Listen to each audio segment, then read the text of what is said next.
Recently, through my wife's friend, I accidentally discovered that she had been unfaithful for the past 20 years. I decided to end our marriage. My wife, 44 female, and I, 43 male, have shared 20 years of marriage, and our journey began when we were high school sweethearts. She was a senior, and I was a junior. Our relationship endured a long-distance phase during her first 2 years of college, while I finished high school and completed a year at community college. Eventually, we attended college in the same city, and from that point we have been inseparable, living together and building our life. We married the summer after my college graduation, and overall, our marriage has been wonderful. However, I recently initiated a divorce after uncovering that she had been involved with multiple men during those 2 long-distance years. Just after Christmas, we had a small reunion with a few of my wife's college friends. It was a cozy evening filled with laughter and reminiscing as we caught up over dinner and shared memories. During the conversation, my wife casually mentioned that we met in high school. She didn't clarify that we were dating back then, just that we had known each other since high school. One of her old college roommates exclaimed how remarkable it was that we met so young, had our wild college years, and still ended up together. I played along, jokingly saying I wasn't sure if my wife was as wild as I had been. At that moment, the roommate began to share a story, but my wife abruptly cut her off, saying she felt uncomfortable.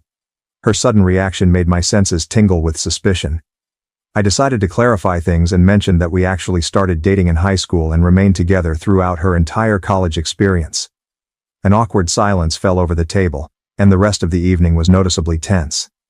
As we were leaving, one of her other roommates pulled me aside and suggested I should have an honest conversation with my wife about what really happened during her college years. On the way home from dinner, I couldn't shake the uneasy feeling I had. So I asked my wife about what her roommate had hinted at. She kind of blew me off, saying it wasn't a big deal. I told her it was important that she be honest with me, but she brushed it off again, insisting it wasn't important. Her dismissive attitude only heightened my suspicion. When we got home, I decided to take a firm stand. I told her I was going to stay at my brother's house until she was ready to talk about what had really happened during her college years. The next day she came over, visibly anxious. She finally admitted to sleeping with several men during her first 2 years of college.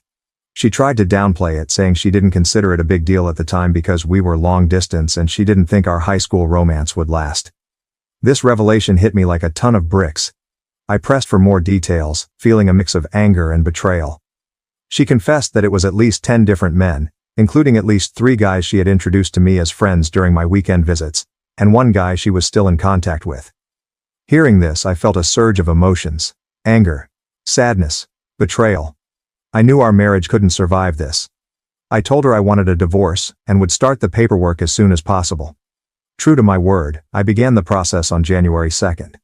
Her attempts to downplay her actions and dismiss my feelings only solidified my decision. This wasn't just about the infidelity. It was about the lies and the disrespect that had spanned decades. Her family and most of my family are telling me I shouldn't throw away my marriage over a few mistakes. They keep saying that everyone makes mistakes and that I should forgive her for the sake of our long history together. But to me, this isn't just about a few mistakes. It's about a pattern of behavior that spanned years. Cheating on me with multiple men for 2 years is not something I can overlook, no matter when it happened. The fact that she continued to maintain relationships with these guys right in front of me, even introducing them as friends, is an unacceptable level of disrespect. Our children are 17 and 19, practically adults, and I believe they will understand why I need to end the marriage. They've seen us as a loving couple, and I hope they realize that my decision is about preserving my self-respect and integrity. I feel like I'm losing my mind with the number of people telling me to overlook years of infidelity and decades of lies. Everywhere I turn, I hear voices urging me to forgive and forget, to salvage what we've built. They tell me I'm being unreasonable, that I should focus on the good times and the life we've shared. But how can I, when every memory is now tainted by the knowledge of her betrayal? It's not just the act of cheating. It's the deceit, the lies, the continuation of friendships with those she cheated with. How am I supposed to trust her again? How am I supposed to look at her the same way, knowing what she did, and how she dismissed my feelings when I confronted her? I keep questioning myself, wondering if I'm overreacting, if I'm being too harsh. But then I remember the pain I felt when she admitted to her affairs, the anger and betrayal that surged through me. I remember the nights spent wondering how she could introduce me to those men, how she could maintain those friendships without a hint of guilt. It's not something I can simply get over. It's a fundamental breach of trust that has shattered our marriage. Am I wrong for leaving? I don't think so. I feel like I'm fighting for my dignity. For my right to not be lied to. To not be disrespected in such a profound way. It's not about revenge or holding a grudge. It's about acknowledging that some lines, once crossed, cannot be uncrossed. I'm writing this because my wife and a few of her friends have been telling me it's normal to sleep with other people in a long-distance relationship, and that I'm the odd one out for not doing the same. I felt like I was being gaslit and needed an outside perspective. Since we live in a state with a waiting period to finalize a divorce, I thought it would be wise to get some insight before things are set in stone. After hearing these comments, I see a handful of people agreeing that it's common to sleep around in long-distance relationships, but they seem to be a minority. During those 2 years of college, we saw each other a couple of weekends a month. I lived about 3 hours away from her college. So while it was long distance, it wasn't like we were separated by the entire country. We didn't go months without seeing each other. The 3 guys I met while she was in college were introduced to me during parties. These weren't formal introductions, just casual meetups at social gatherings. The topic of me being her boyfriend never really came up, so I have no idea if they knew we were in a relationship. One of these guys is still in our lives because he married a mutual friend from college. He isn't some secret contact she's been messaging on the side. He's someone we've both been in touch with regularly for years. After finding out about my wife's infidelity, I spoke to him a few times to understand his side. He told me he had no idea we were dating back then and has since blocked my wife on social media out of respect for me. Some people have questioned how her college roommates didn't figure out the timeline at our wedding. The answer lies in how we handled our marriage celebrations. My wife and I had a very small ceremony with just close family in Texas. Later we went back to the East Coast and threw a big party for our friends. We skipped the typical wedding reception traditions where couples share details about how they met and their journey together. Because of this, her roommates never pieced together that we started dating before she went to college.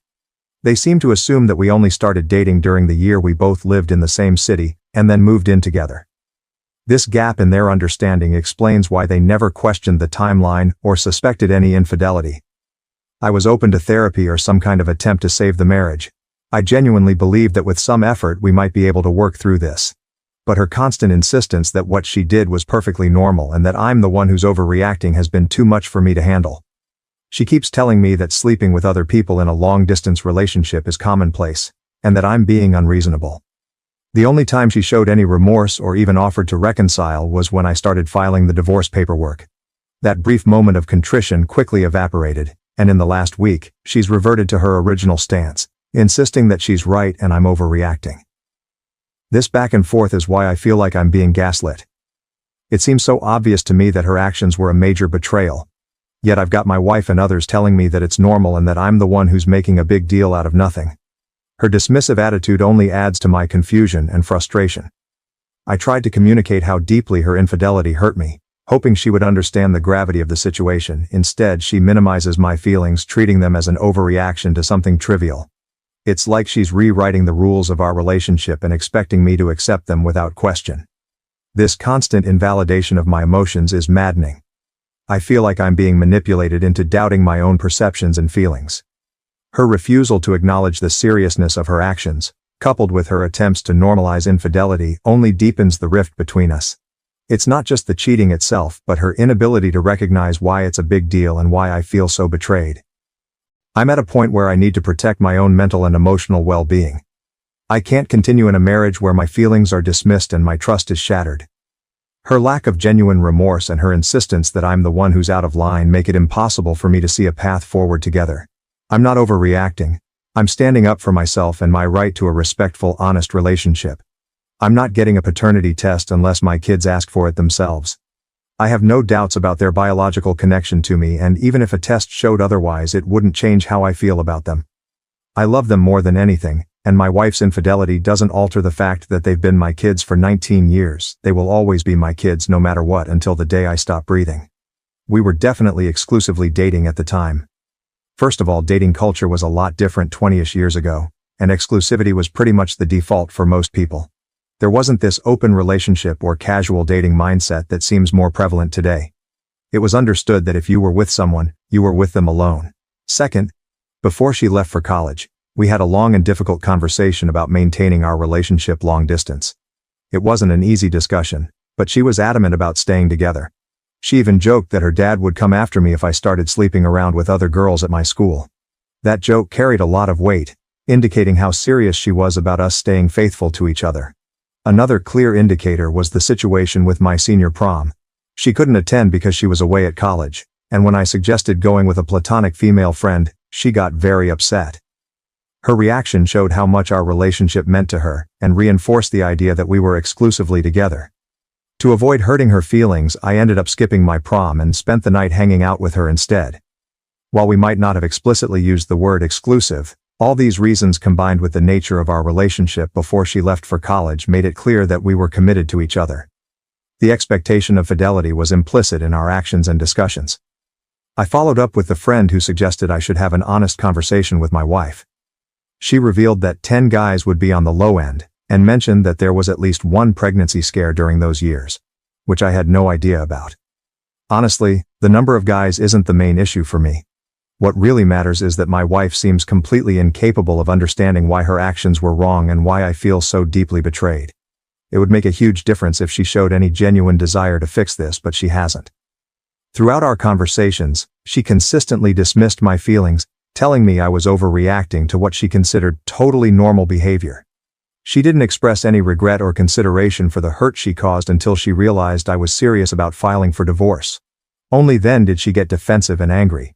But even in that moment, it was clear her concern was more about the consequences than about my feelings. The lack of remorse was evident. She didn't offer to fix things or suggest ways we could work through this until I had already started the paperwork and notified her that I had a lawyer. It wasn't about repairing our relationship, it was about damage control. This response reinforced my belief that she doesn't grasp the depth of her betrayal. It's not just about the infidelity itself, but about her ongoing disregard for my feelings and our marriage. Her dismissive attitude, especially in the face of such a serious issue, left me no choice but to move forward with the divorce. I believe we can manage co-parenting. Our kids are older, and I've been saving for their college and post-high school expenses for years, so custody and financial issues shouldn't be a major hurdle. We're both financially stable and earn good incomes. I'm open to therapy if she's willing, but at this point it feels more about becoming effective co-parents and finding closure rather than saving our marriage. I've taken steps to move forward with the separation. I hired a lawyer who drafted an intent to separate documents and sent it to her via certified mail. This isn't an official divorce paper filed with the state. It's more of a preliminary step, ensuring she has the opportunity to hire her own lawyer if she wishes to contest it. The actual divorce process will likely span several months. For now, I'm not fully moved out. I've been staying at my brother's place while I figure out a more permanent living situation. Regarding the timeline, the dinner with her friends occurred on the 26th. That night I went to my brother's house to cool off and give her some space to reflect. Over the next 4 or 5 days we had multiple conversations and it became clear that she didn't think she had done anything wrong. If she had shown any remorse, regret, or basic consideration for my feelings, I might have reconsidered and waited. But her dismissive attitude left me no choice. So I found a divorce lawyer and we quickly filled out the standard intent to separate agreements, which were sent the same day. Even now we are not legally divorced, and I'm not certain if there is an official legal concept of separation in my state. Nonetheless, I've made it clear that this process is happening, and I've started the necessary steps to move forward. Update 1. Let's dive into what I discovered about her college years. After several counseling sessions with my wife and conversations with 2 of her former roommates, it became apparent that her roommates had suspected something was amiss back in college. They mentioned that the situation seemed off and likely involved cheating. My wife had told them that we both had some wild times in college but had worked things out before we got married, so they never felt the need to bring it up. The roommate who pulled me aside during the dinner was particularly uncomfortable with the fact that my wife had clearly never discussed this with me and felt I deserved to know. Regarding the men she was involved with, it turns out that the introductions to some of these guys weren't intentional. One of the men she slept with ended up dating and eventually marrying one of our mutual friends from college. This was the guy she remained in contact with. In our counseling sessions, my wife initially tried to shift the blame onto me, suggesting that I had pushed her into those situations. However, she has since acknowledged that it was wrong. When I visited her during college, she often planned for us to stay in her room or hang out alone. but I wanted to experience college parties, as I had missed out on that during high school and community college. She didn't expect me to meet the guys she had been with, but they were often at these parties and she felt she couldn't avoid it. While I still think it's incredibly disrespectful, it's somewhat less egregious than if she had intentionally paraded me in front of them. The whole situation has been a complex web of half-truths and omissions, which makes it all the more difficult to process. Her friends suspected but didn't intervene, and my wife managed to maintain this facade for years. Most of our therapy sessions have centered around why I see her infidelity as a significant betrayal, while she doesn't. Initially, she rationalized her actions by saying that none of these men were in relationships with her. They were mostly one-night stands or friends with benefits. In her view, these encounters didn't qualify as a big deal since they weren't romantic relationships. Her words, not mine. From my perspective, the nature of the relationships was irrelevant. We never agreed that such behavior was acceptable. In fact, she had actively discouraged me from doing the same. The double standard was glaring, and added to my sense of betrayal. As we delved deeper into this issue over the course of 2 therapy sessions and after she consulted with some friends, my wife began to see things differently. She now acknowledges that her actions were a breach of our trust and the foundation of our relationship. This new shared understanding has allowed us to discuss the situation more openly and honestly, moving from heated arguments to productive conversations. This shift in our dynamic gives me some hope for our future as co-parents. While the prospect of saving our marriage feels out of reach, being able to communicate honestly about our past can help us establish a healthier relationship moving forward. This is crucial for the well-being of our children and for navigating the complexities of co-parenting effectively. Now here's why I'm 100% committed to getting a divorce. 2 pivotal things came to light that made it clear I needed to end the marriage. First, about 10 years ago, we hit a rough patch and went through a period of almost 2 years without any intimacy. She had mentioned that our physical relationship was becoming monotonous, so I tried to bring some excitement into it.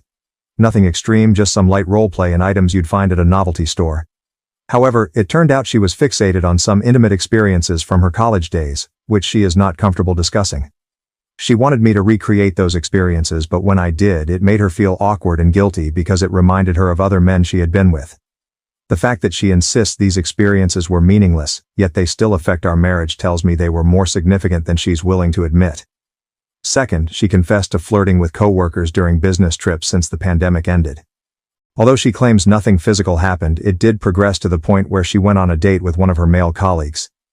For me, that was the absolute deal breaker. These revelations shattered any remaining trust I had. The first issue showed me that past experiences were still haunting our present despite her claims otherwise. The second issue made it clear that she was willing to cross boundaries again, even after everything we had been through. These 2 factors combined made it impossible for me to see any hope for salvaging our marriage. We have informed our children that we are getting a divorce. We explained to them that it stemmed from some bad decisions made during college, decisions that we've been unable to move past. During the conversation, my 19-year-old, who is currently in college, directly asked if I had been unfaithful to my wife while she was away at school. This question caught my wife off guard, but she bravely admitted to our children that she was the one who cheated. We have both agreed to refrain from sharing any more details with the kids. It's essential to protect them from the more painful aspects of our past. I reassured them that despite the separation, both of us remain fully committed to being there for them. I emphasized that we are in therapy to ensure we handle the divorce in the best possible way for our family's well-being. Furthermore, I made it clear to the kids that if they ever feel the need to talk about the situation, whether with us or a therapist, they have my full support. I want them to know they can express their feelings and seek help without any hesitation. It's crucial for them to understand that their emotional health is a top priority for both of us, and we are doing everything we can to navigate this difficult time together as a family. We've begun discussions with a mediator to figure out the best way to proceed with the divorce. Unless something changes, it looks like we can part ways amicably. Both of us are financially stable, free of major debts, and with our kids being older, custody isn't a significant concern. The past few months have been tough, but I'm managing. I'm actually thankful that my last post gained so much attention. It validated my feelings and pushed me to seek counseling with my wife. To be fair, my 19-year-old daughter has had her share of difficult relationships. She's been hurt by boyfriends who either cheated on her or abruptly left her for someone else. Given her past experiences with untrustworthy men, it's understandable why her initial thought might be that I was the one who cheated. Adding to her suspicion is the fact that I was the one who left the house. In her eyes, seeing her father leave the family home might have seemed like an admission of guilt or wrongdoing. Her experiences have understandably shaped her perspective, making it easier for her to believe that I could be at fault. When cheating came up, my wife made it clear that she was the one who being unfaithful. To be honest, I'm not overly concerned about the narrative here. From what I can tell, my wife hasn't said anything negative about me to our kids. Moreover, considering her recent admissions of flirting and cheating, along with her readiness to file for a joint, amicable divorce after just 6 weeks and 3 counseling sessions, it seems she was more prepared to move on than I was. This readiness on her part makes the logistical aspects of the divorce smoother, but it does sting a bit to see her having an easier time walking away from a 20-year marriage than I am. I'm fairly certain she's already looking for a new partner. During our meeting with the equitable divorce mediator, she explicitly mentioned that we are still married until the divorce is finalized and that any infidelity before that date could jeopardize our amicable settlement. This statement struck me as somewhat ironic given that our divorce is rooted in infidelity. Nevertheless, my soon-to-be ex was visibly annoyed when this topic came up. Additionally, I suspect that my current living situation, crashing in the guest room, might be hindering her prospects of moving on quickly. At the end of the day, I'm doing my best to come to terms with the end of our marriage. I've been attending therapy on my own, in addition to our couples sessions to help me cope. I'm mentally bracing myself for the likelihood of encountering the co-worker she only dated again. However, I'm hopeful that I'll find a new place and move out before the divorce is finalized. If everything goes smoothly with the mediator, we should be divorced by summer. I'll have my own place and she can just date whoever she wants. Update 2. My wife and I have finalized our divorce and everything is now official. We managed to have an uncontested, amicable divorce with minimal disagreements. Our lawyers collaborated to draft the plan through mediation, and a judge signed off on it a few weeks ago. Ultimately, the divorce process was straightforward. The only significant complication was related to our 17-year-old who was adamant about staying with me due to the deterioration of their relationship with my ex-wife. Initially, my wife resisted, ready to challenge the uncontested divorce. However, our son made it clear that she could either allow him a few months to process and rebuild their relationship or force him to stay with her until he turned 18 and risk never seeing him again. Although I felt my son's stance was a bit harsh, it did prompt my wife to back down. We moved forward with the agreement that I would have primary physical custody until his birthday later this year. Throughout this period, I've encouraged my son to remain open to mending his relationship with his mother. Despite the actions she took before he was born, she did care for and love him for 17 years. As the divorce proceedings advanced, I noticed my son spending more time with my ex-wife, which gives me hope that they will eventually reconcile. This has been a challenging time for all of us, but I'm optimistic that, with time, they will be able to rebuild their bond. In the end, we divided our retirement funds and investments equally, 50-50. My wife really liked the house, whereas I didn't, so she kept the house and most of the furnishings. To balance things out, she took out a mortgage to pay me back for half of the equity and half of the estimated replacement value of the furniture. Most of our other belongings were easy to split. She kept her car, I kept mine, and we divided our personal items like my music gear and her hobby equipment along with clothing and personal effects. For anything that was harder to divide, we agreed to sell it and split the profits. Thankfully, we had already documented most of our valuable items and electronics for an insurance rider we added to our home insurance a few years ago, which made this process smoother. Things have been going well for me personally. Both of my kids spend most of their time at my place, and we have maintained a close relationship, which was my biggest concern during the divorce. I'm relieved and grateful that this bond remains strong. I've moved into a new house that I truly love, a place that feels like a fresh start. In a nod to my midlife crisis, I traded in my old minivan for a sleek Lexus LC550, a decision that has brought a surprising amount of joy. On another positive note, a woman at work, someone from a different department so we don't work directly together, invited me out for a coffee date. I was upfront with her, explaining that I'm not ready to date just yet. She was understanding and graciously offered to take a rain check, expressing her willingness to go out with me when I'm ready. This invitation was a pleasant surprise. She's incredibly smart, has a great sense of humor, and our professional roles are distant enough that there's no awkwardness at work.